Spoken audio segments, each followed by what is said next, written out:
नमस्कार दोस्तों। जेपी सिंह दतिया मध्य प्रदेश से। ये बायोफ्लॉक फिश फार्मिंग यूट्यूब का है चैनल। इसमें आपको बायोफ्लॉक मछली पालन से संबंधित जानकारी दी जाती है।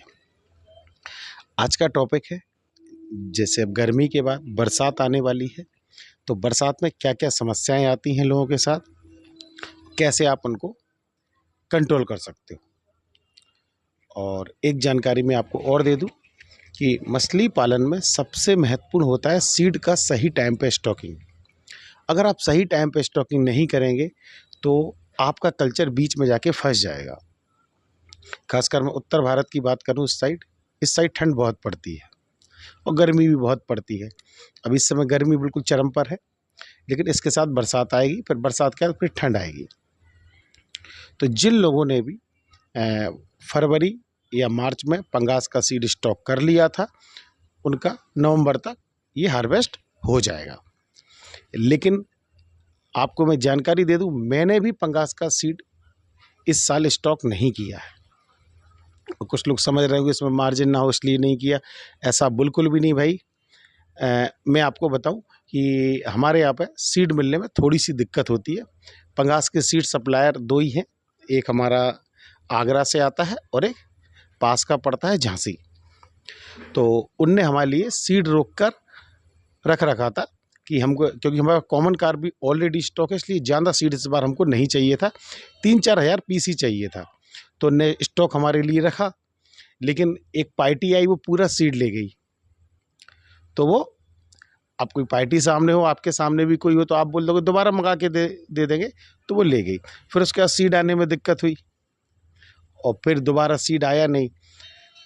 और अब जो सीड आया है वो 300 लाइन, 400 लाइन, 500 लाइन का है। तो अब समस्या ये है, अगर मैं इस टाइम पे पंगास का स्टॉक करता हूँ तो मेरी नवंबर तक हार्वेस्टिंग नहीं हो पाएगी। और नवंबर तक हार्वेस्टिंग नहीं हो जाएगी, सर्दी का कल्चर फट जाएगा। और अगर सर्दियों में मैंने पंगास को फंसा लिया, मार्जिन ख़त्म हो जाता है भाई। आपने बाटर एक्सचेंज करके किसी भी तरह से बचा भी लिया मछली को, तब भी आपका मार्जिन ख़त्म हो जाएगी। पंगास वेट लॉस कर जाती है। मैं देख रहा हूँ अभी कुछ लोग इस टाइम पे, अभी मैं कई वीडियो देखता हूँ, तो वो पंगास का सीड स्टॉक लोगों को करा रहे हैं और खुद भी कर रहे हैं। भाई ऐसी गलती ना करें। आपका टाइम पे अगर हार्वेस्ट नहीं हो पाए तो आप उस कल्चर को स्किप मार दीजिए, आप नए कल्चर पे ध्यान दीजिए।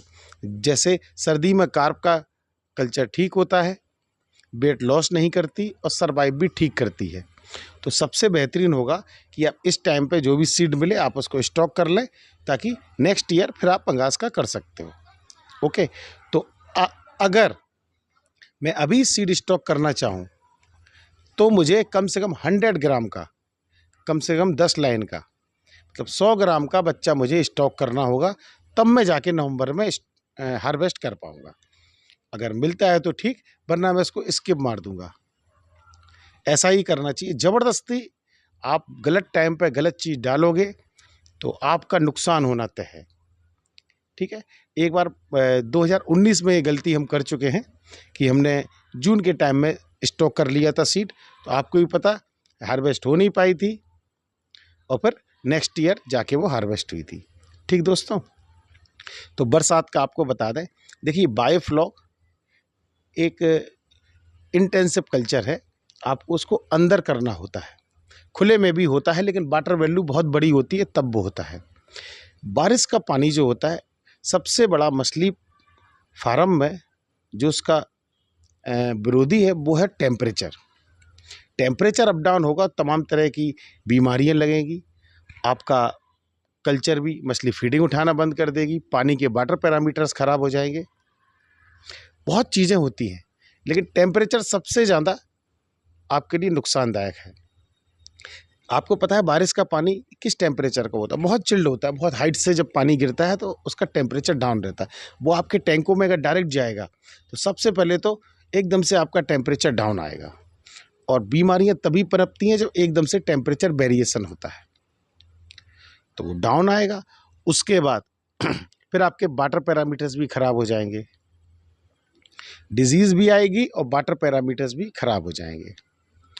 और तीसरा सबसे बड़ा जो नुकसान मुझे आता है वो समझ में, क्योंकि बारिश का जो मौसम होता है, आपने देखा तालाब में भी मछलियाँ बारिश के मौसम में फीडिंग लेना कम कर देती हैं, बंद कर देती हैं जब 1-2 दिन बारिश हो, क्योंकि उस समय उनके जो प्राकृतिक हार्मोन्स हैं, जो ब्रीडिंग वाली, वो इच्छाएँ जागती हैं, और जब वो इच्छा जागती है तो फीडिंग लेना वो बंद कर देती है।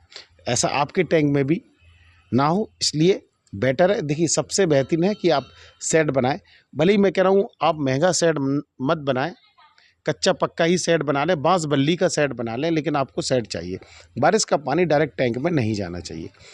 और बारिश का शुरुआत की जो बारिश होती है, वो आपने देखा होगा महानगरों में सब कहते हैं बारिश हो जाए तो पॉल्यूशन का लेवल डाउन हो जाए। इसका मतलब वो सारे कार्बन वगैरह ये सब जितना भी वातावरण में धूल मिट्टी होती है वो सब साथ में लेके गिरती है, वो आपके टैंक में जाएगा, वो समस्या अलग आएगी आपके साथ। शुरुआत से ही आपने देखा होगा सबने ग्रीन नेट लगा लगा के बायोफ्लॉक स्टार्ट किया है, कोई नतीजा नहीं निकला। 1-2 तूफान में या हल्का सा आंधी पानी आता है तो वो ग्रीन नेट फट जाता है, उड़ जाता है। आप देख सकते हो, वो आपका किसी काम का नहीं है, और बार बार ये इन्वेस्टमेंट करना भी ठीक नहीं। वो सिर्फ आपका हल्का सा धूप कम कर सकता है, गर्मी में हल्का सा काम कर सकता है, बाकी ना वो बरसात के किसी काम का है, ना ही वो ठंड के किसी काम का है। आपको सबसे बेटर है, अगर आपको साल में 2 फार्मिंग और पूरा टाइम टू टाइम चाहिए तो आप पॉली हाउस बना दो, या तो सैरिड हो तो चारों तरफ से कवर्ड हो। जहाँ पर पानी का टेम्परेचर 24 डिग्री से कम नहीं जाता है, वो लोग वैसे भी कर सकते हैं। इंडोनेशिया से हमने कल्चर तो अपना लिया, वहाँ के वाटर पैरामीटर्स नहीं समझे आज तक।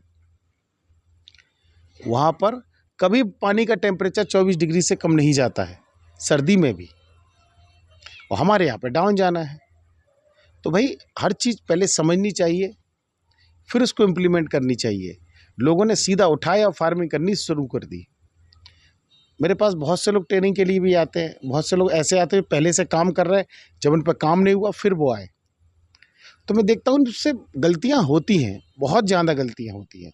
स्ट्रक्चर गलत बना लिया है, गलत समय पर सीड स्टॉक कर लिया है, शेड किए नहीं है, और जो लोग टैंक में हाइट वाला ओवरफ्लो पाइप नहीं लगाए हैं, डायरेक्ट वॉल सिस्टम लगाए हैं, उनके लिए तो बहुत ज़्यादा हानिकारक है। पानी जाएगा और टॉप लेवल तक पूरा पानी भर जाएगा और मछली बाहर कूद जाएगी। तो कुछ चीज़ों का आप लोग ध्यान रखें, तभी आपका कल्चर अच्छे से होगा।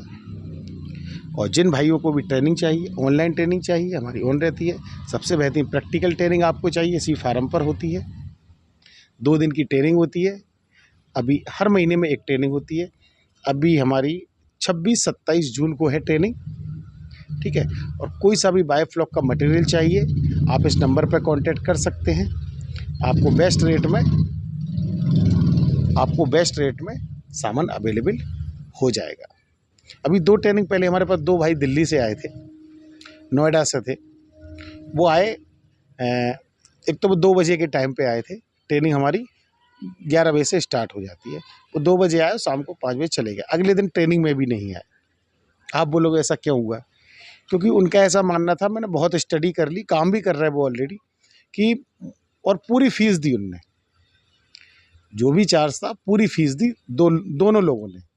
वो मात्र इसलिए आए थे कि हमको अब ज़्यादा समझने की ज़रूरत नहीं है, हम कहीं फंसते हैं तुम्हारी हेल्प हो जाए, ये सबसे बड़ी चीज़ होती है। बैक सपोर्ट हमारा हो जाए, हमको कहीं कोई दिक्कत आती है तो उसका सॉल्यूशन आप निकाल दें, बस इसलिए आए थे वो। तो हमारे दर पर सबसे अच्छी बात यही होती है, आपको फुल बैक सपोर्ट मिलता है। ये मेरा हमेशा सेकंड फ़ोन चालू रहता है, अभी भी चालू है। हमेशा आपको जब भी आप कॉल करेंगे, बातचीत होती है, व्हाट्सअप करेंगे, उसका भी जवाब मिलता है। ऐसा नहीं कि ट्रेनिंग लेके छोड़ दिया। ठीक है दोस्तों, मिलते हैं अगले वीडियो में, जानकारी आपको अच्छी लगी होगी।